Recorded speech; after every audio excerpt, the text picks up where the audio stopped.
Psaume 34, versets 5 à 8.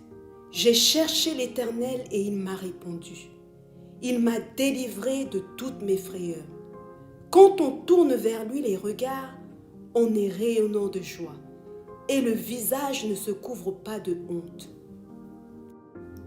Quand un malheureux crie, l'Éternel l'entend et il le délivre de toutes ses détresses.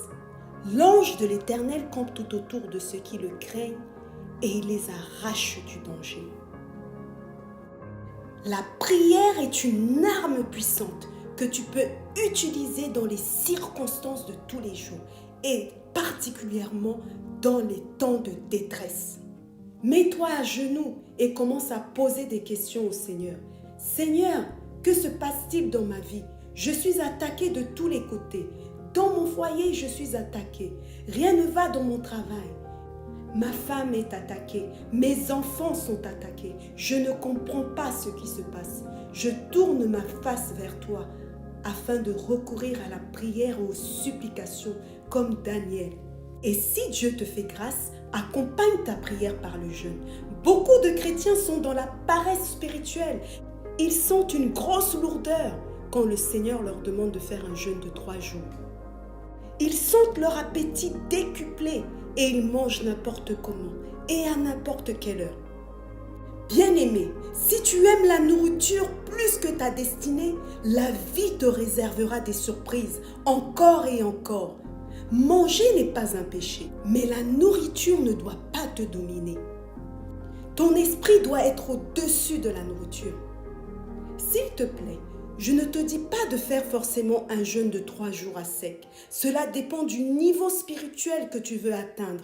Mais en ce qui me concerne, une semaine ne peut pas passer sans que je ne jeûne au moins un jour. Ne joue pas avec ta destinée, bien-aimée. Écoute, laisse-moi te dire ceci. Je vais continuer à t'enseigner ces secrets. La victoire dans la prière. La victoire dans la prière, tu l'obtiens réellement lorsque tu pries pendant que d'autres sont en train de dormir. Ce n'est pas le fait de crier et de faire du bruit qui va te donner la victoire. Les grands hommes de feu sont en contact avec la puissance de Dieu et se ressourcent spirituellement la nuit lorsque tout le monde dort. Que le Seigneur te donne la grâce de te lever dans la prière et de vaincre le sommeil. La nuit, tout est calme et tout s'arrête. Si le Seigneur te réveille pour prier la nuit, c'est pour t'éloigner de la distraction.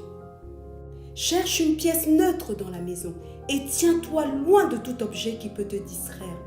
Évite les positions qui vont te faire dormir. Personne ne te voit, mais il y a un cahier de présence où tu seras enregistré tous les jours. Maintenant, tu es seul avec Dieu. Commence à prier. Le lendemain, lorsque tu devras faire face à certaines situations, c'est là que tu verras la différence. Dieu n'est pas un magicien. Si tu ne sèmes pas la nuit dans la prière, tu ne moissonneras pas non plus le jour. S'il te plaît, apprends à prier la nuit. Reçois la grâce de consacrer tes nuits au Seigneur. Dieu ne nous a pas donné une maison pour accumuler du matériel. Transforme toutes les pièces de ta maison en hôtel de prière. Éteins la télé. Ne prie pas en regardant la télé. Même si c'est un film chrétien, tu n'es pas en train de prier. Éteins la télé. Fais le silence devant Dieu. Commence à lui parler. Seigneur, je ne sais pas ce qui se passe dans ma vie.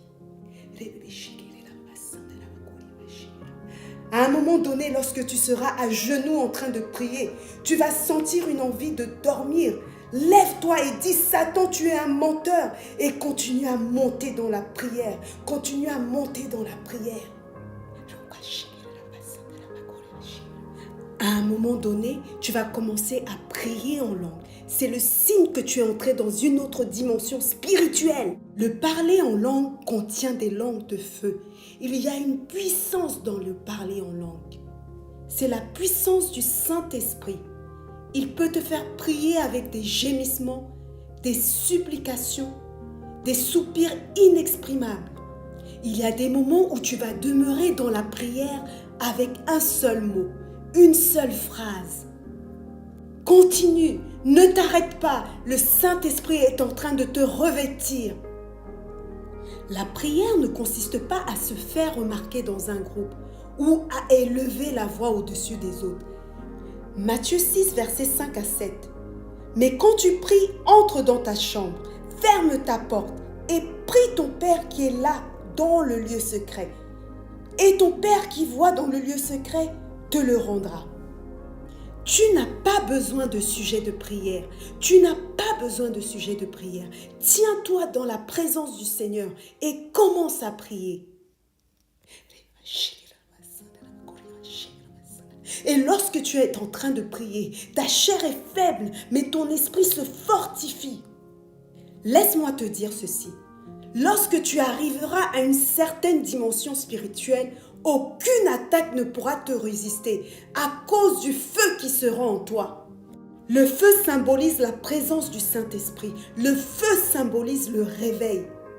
Le feu représente également le jugement de Dieu. L'Éternel exerce son jugement par le feu. Mon frère, ma sœur, tu dois te lever comme une sentinelle. Si tu pries de tout ton cœur, tu verras le changement. Lorsque tu te lèveras le matin, tu constateras la différence. Tu verras le changement dans ta situation. Certaines luttes, certaines batailles, nous ne pouvons les emporter que par la prière.